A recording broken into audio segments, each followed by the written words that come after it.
Manajemen sumber daya manusia merupakan suatu proses menangani berbagai masalah pada ruang lingkup karyawan, pegawai, buruh, manajer, dan atau semua tenaga kerja yang menopang seluruh aktivitas dari organisasi, lembaga, atau perusahaan untuk mencapai tujuan yang telah ditetapkan.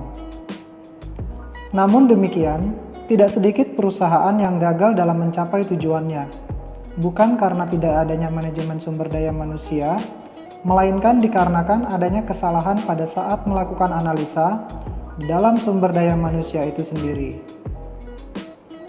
Zaman berubah, teknologi berubah, pola pergerakan masyarakat berubah, membuat manajemen sumber daya manusia juga harus berubah demi mengikuti pola pergerakan yang dinamis.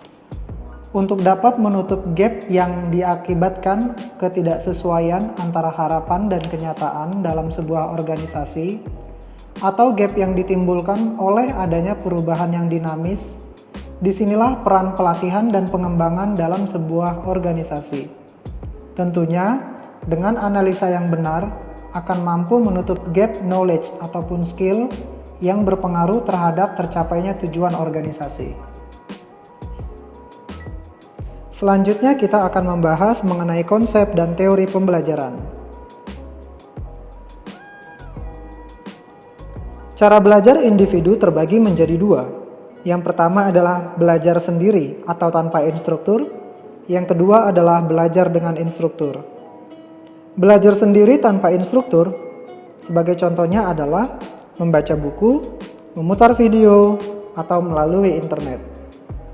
Sedangkan yang kedua yaitu belajar dengan instruktur, sebagai contohnya adalah indoor atau belajar di kelas, belajar secara daring atau kelas online, di tempat kerja ataupun OJT, ataupun outdoor yaitu di luar ruangan. Untuk belajar dengan instruktur, itulah yang kita kenal sebagai training.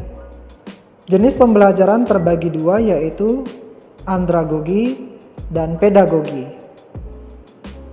Karakteristik andragogi adalah mengaitkan materi pembelajaran dengan pengalaman di tempat kerja dan pengalaman pribadi, mengarahkan diri sendiri sesuai kebutuhan dan keinginan, mengaitkan pada tugas sehari-hari, skeptis atau berhati-hati terhadap pengetahuan yang diterima, memiliki kecenderungan menolak perubahan, memiliki ekspektasi mendapat program yang berkualitas, memiliki motivasi belajar yang cenderung menurun. Dan untuk karakteristik andragogi ini adalah karakteristik yang dimiliki oleh pembelajar orang dewasa. Untuk metodologi pembelajaran andragogi, bisa kita contohkan hubungan antara kinerja terhadap waktu, usaha, dan sumber daya. Lalu, strategi pembelajaran apa yang tepat untuk orang dewasa? Jawabannya adalah pelatihan dan pengembangan. Pengertian pelatihan menurut para ahli. Berbagai usaha pengenalan untuk mengembangkan kinerja tenaga kerja pada pekerjaan yang dipikulnya, atau juga suatu yang berkaitan dengan pekerjaannya. Hal ini biasanya berarti melakukan perubahan perilaku, sikap, keahlian, dan pengetahuan yang khusus atau spesifik.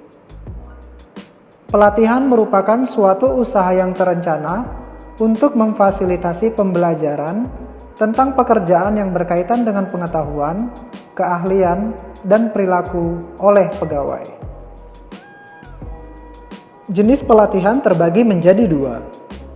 Yang pertama adalah soft skill, dan yang kedua adalah hard skill. Yang pertama, integrity. Yang kedua, achievement orientation. Yang ketiga, teamwork. Yang keempat, customer service orientation. Yang kelima, creativity and innovation. Yang keenam, analytical thinking. Yang ketujuh, planning and organizing. Yang kedelapan, decision making. Yang kesembilan, concern for other, quality and accuracy. Kesepuluh, team leadership. 11, developing others. Dan yang terakhir adalah strategic relationship. Sedangkan untuk hard skill-nya sendiri terdapat 7 sub hard skill. Yang pertama adalah kecerdasan angka, pemahaman verbal, kecepatan persepsi, penalaran induktif, penalaran deduktif, visualisasi spasial, dan yang terakhir adalah daya ingat. Sebenarnya, apa sih yang menjadi manfaat sebuah pelatihan?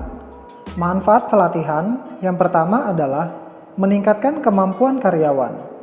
Yang kedua, menambah wawasan dan pengetahuan. Yang ketiga, meminimalisir kesenjangan pengetahuan. Yang keempat, meningkatkan kerjasama antar karyawan.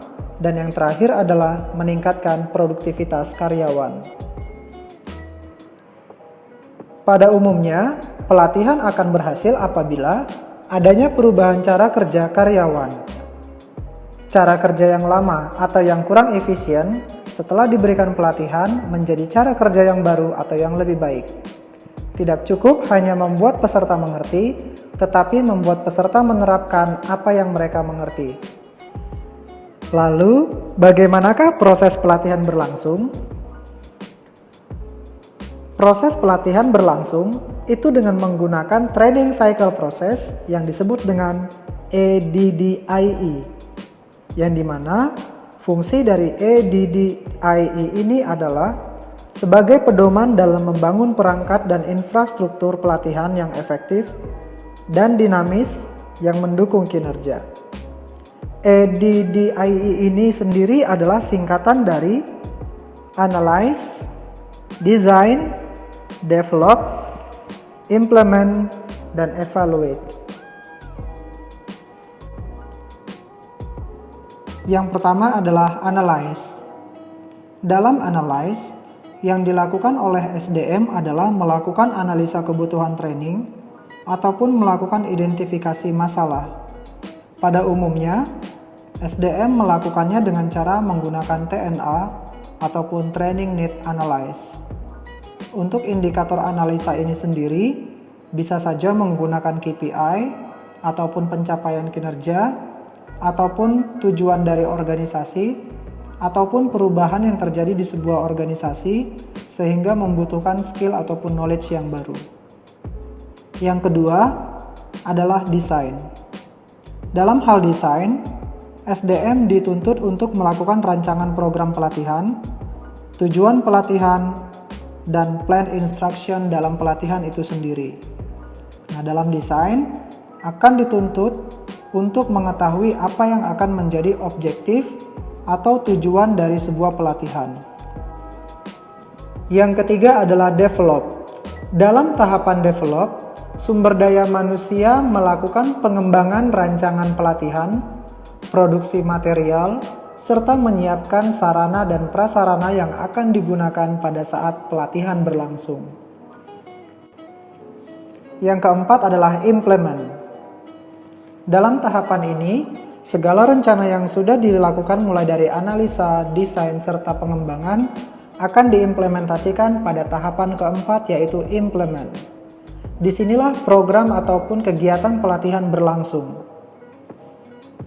Dalam tahapan implement inilah terjadi kombinasi cara belajar individu dengan instruktur yang dikombinasikan dengan jenis pembelajaran andragogi, yaitu jenis pembelajaran yang dikhususkan untuk orang dewasa. Yang terakhir adalah evaluate.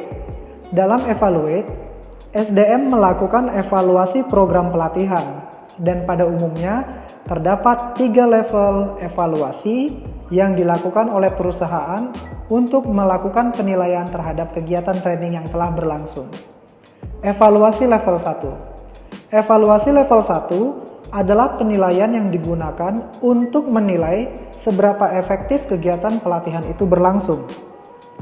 Evaluasi level 2 bertujuan untuk melihat seberapa besar perkembangan ataupun perubahan kepada peserta training sebelum dan setelah kegiatan training itu berlangsung. Dan yang terakhir adalah evaluasi level 3. Dalam evaluasi level 3, yang diukur adalah adanya perubahan perilaku yang terjadi pada peserta setelah melakukan kegiatan pelatihan. Demikianlah materi mengenai pelatihan dan pengembangan yang bisa saya sampaikan. Sampai ketemu di materi selanjutnya. Semoga sukses dan salam sehat. Terima kasih.